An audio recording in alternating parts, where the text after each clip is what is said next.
ఊహించలే. పుల్లారావన్న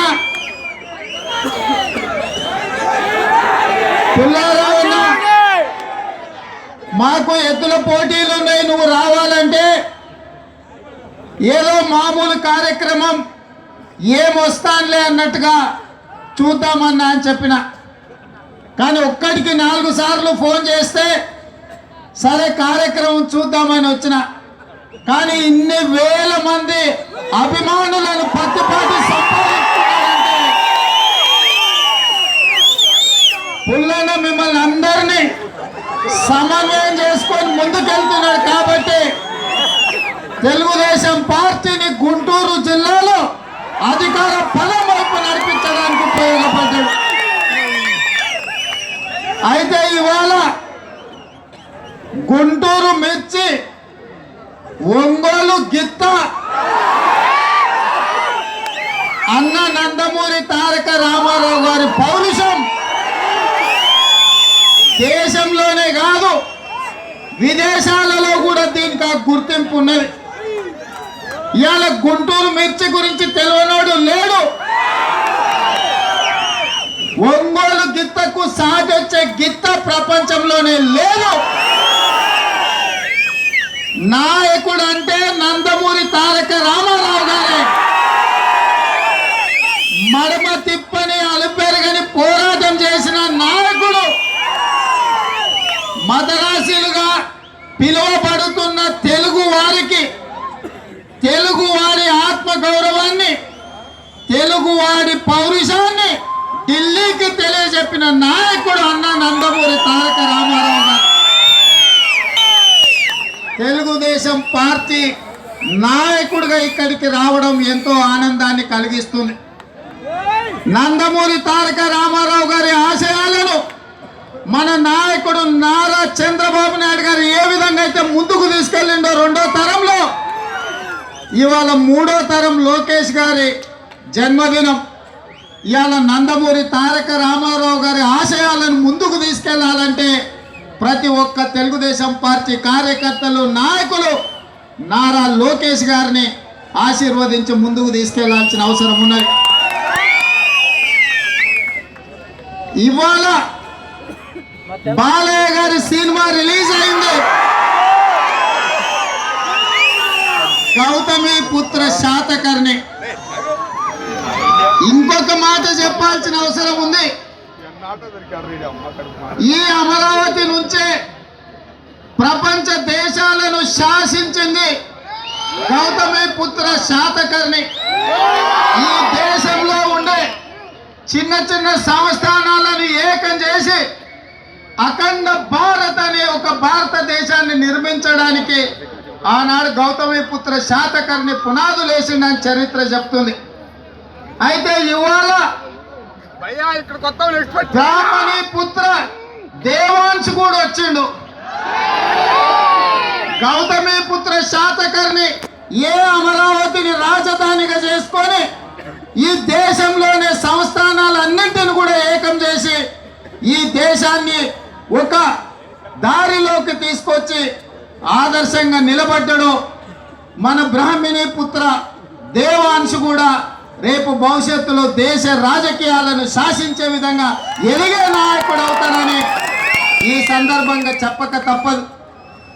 చరిత్రలో కొన్ని సంఘటనలు యాదృచ్ఛికంగా జరిగిన, కానీ చరిత్రలో కొత్త సువర్ణ అక్షరాలతో రాయడానికి అవకాశం ఉంటుంది ఉన్నది. ఇక్కడ ఉండే రైతులు ఎద్దుల పందేలే కాదు, అవసరం అనుకుంటే 40,000 ఎకరాలను కన్న తల్లి కంటే ఎక్కువ ప్రేమించే, పుట్టి పెరిగిన తరతరాలుగా ఏ భూతల్లినైతే నమ్ముకొని ఉన్నారో ఆ భూమిని ఇవాళ ఆంధ్రప్రదేశ్ రాజధానికి ఇవాళ రైతులందుకు అందరూ ముందుకొచ్చి చంద్రబాబు నాయుడు గారి మీద విశ్వాసంతో ఇచ్చిందంటే నిజంగా ప్రతి రైతును అభినందించవలసిన అవసరం ఉన్నది. ఏ రైతుకైనా కన్న తల్లి ఉన్న ఊరుకు మించింది లేదు. కన్న తల్లి లాంటి ఉన్న ఊర్లో ఉండే భూమిని ఈ రోజు రాజధాని కోసం వాళ్ళందరూ కూడా ముందుకొచ్చి వచ్చి నారా చంద్రబాబు నాయుడు గారికి 40,000 ఎకరాల భూమిని మీరు పువ్వుల్లో పెట్టి ఇచ్చిందంటే మీకు మన నాయకుడి మీద ఉన్న విశ్వాసాన్ని కూడా ప్రపంచం అంతా గమనిస్తున్నది. చాలా మంది మధ్యకాలంలో వీళ్ళు ఇంత ప్రశాంతంగా ఇంత మంచిగా ప్రపంచంలోని ఒక మేలైన రాజధానిని నిర్మించుకుంటే 100 సంవత్సరాలైన వాళ్ళ పేరు చరిత్రలో ఉంటది. ఆ పార్టీ అధికారంలో ఉన్నప్పుడు ఏమి చేసిందో అని చెప్పుకునే అవకాశం ఉంటది. కాబట్టి ఏదైనా చేసి దాన్ని చెడగొట్టాలని నిన్నమన్న వచ్చిండ్రు.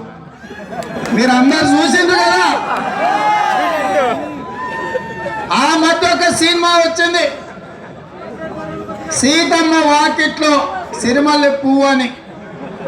ఇవాళ విజయమ్మ ఒంటింట్లో విషపు పురుగు జగన్ వచ్చింది ఇక్కడికి మీ దగ్గరికి. ఎందుకయ్యా జగన్ రెడ్డి నీకు అంత కుళ్ళు? మీ రాష్ట్రానికి రాజధాని అక్కర్లేదా? ఇంకా అక్కడనే హైదరాబాద్ లో ఉండి నువ్వు ఇక్కడికి రాకుండా ఉండి ఇక్కడికి వచ్చిన చంద్రబాబు నాయుడు గారి మీద, తెలుగుదేశం పార్టీ మీద, ఇక్కడి ప్రజలందరూ 40,000 ఎకరాల భూమిని ప్రభుత్వానికి అందజేస్తే నీకు ఈ అసూయ సరిపోదా? ఇవాళ అక్కడికి కూడా వచ్చి వాళ్ళ మధ్యలో చిచ్చు పెట్టాలనే ప్రయత్నం చేస్తున్నావు. కాబట్టి ఇప్పటికైనా 3 తరాలు మీ వాళ్ళు చేసిన పాపాలు, అది రాజారెడ్డి కావచ్చు, రాజశేఖర రెడ్డి కావచ్చు, అంతకంటే ముందు నాయన కావచ్చు, అధికారం ఇస్తే ఈ ప్రాంత ప్రజలకు చేసిన అన్యాయాన్ని కడుక్కోవాలంటే నువ్వైనా కనీసం వంకర బుద్ధితో కాకుండా సక్రమైన బుద్ధితోని రాజధాని నిర్మాణానికి సహకరించాల్సిందిగా జగన్ రెడ్డికి విజ్ఞప్తి చేస్తున్నా. ఇప్పుడే కాదు, రామాయణంలో కూడా, మహాభారతంలో కూడా దేవతలు యజ్ఞాలు యాగాలు చేస్తే రాక్షసులు వాటిని చెడగొట్టడానికి వచ్చేవాళ్ళు మీకు అందరికీ తెలుసు. ఇవాళ చంద్రబాబు నాయుడు గారు కూడా రాజధాని అనే నిర్మాణి యాగంలాగా యజ్ఞంలాగా చేస్తుంటే జగన్ రెడ్డి రాక్షసుల్లాగా వచ్చి దాన్ని చెడగొట్టే ప్రయత్నం చేస్తున్నాడు.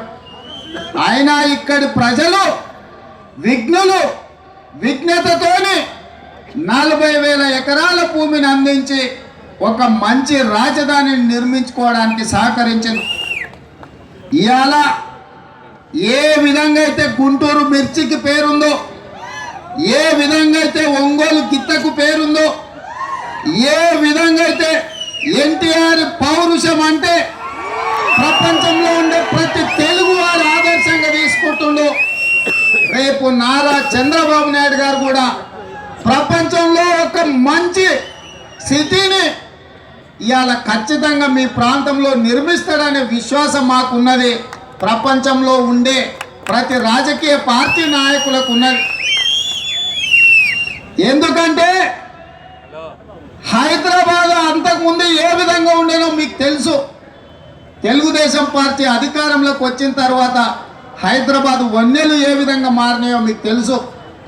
హైదరాబాద్, సికింద్రాబాద్ అనే జంట నగరాలను నిజాం, నవాబులు, బ్రిటిష్ వాళ్ళు నిర్మించడానికి 400 సంవత్సరాలు పడితే 9 సంవత్సరాలలోనే సైబరాబాద్ అనే ఒక మహానగరాన్ని నిర్మించి ఇవాళ తెలంగాణ రాష్ట్రంలో 1,00,000 కోట్ల రూపాయల ఆదాయం వస్తుంటే 60,000 కోట్ల రూపాయలు ఒక హైదరాబాద్లో సైబరాబాద్ నుంచే తెలంగాణ రాష్ట్రానికి ఆదాయం వస్తుందంటే అది మన నాయకుడు వేసిన పునాదులు, మన నాయకుడు నిర్మించిన హైటెక్ సిటీ.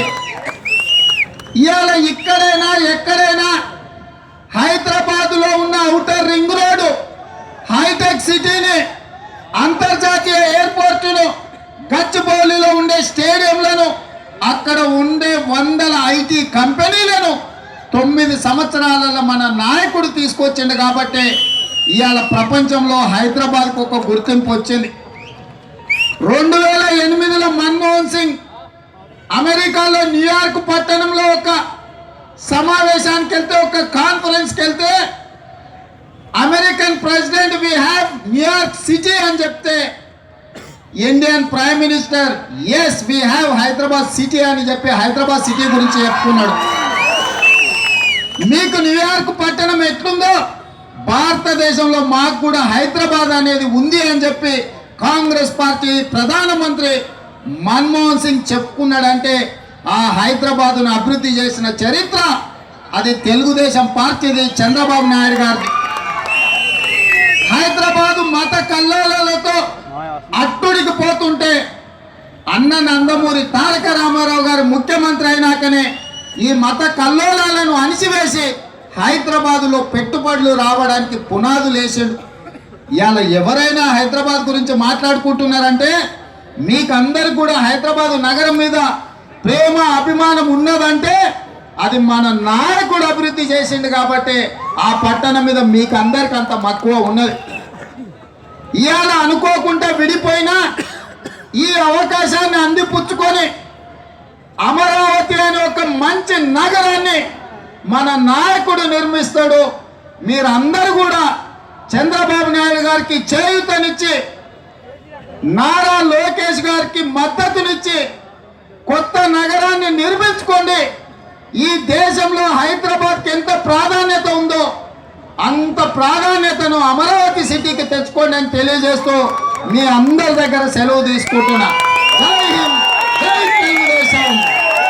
నారా చంద్రబాబు నాయుడు గారి నాయకత్వం. ఇట్లా కాదు, మీరు అంటే గజ్వెల్ ఫామ్ హౌస్ లో పండుకున్న కేసీఆర్ గుండెలో ఎరుపులపాయలో ఉన్న జగన్ రెడ్డి నిద్రలోకి వెళ్ళి లేవాలి.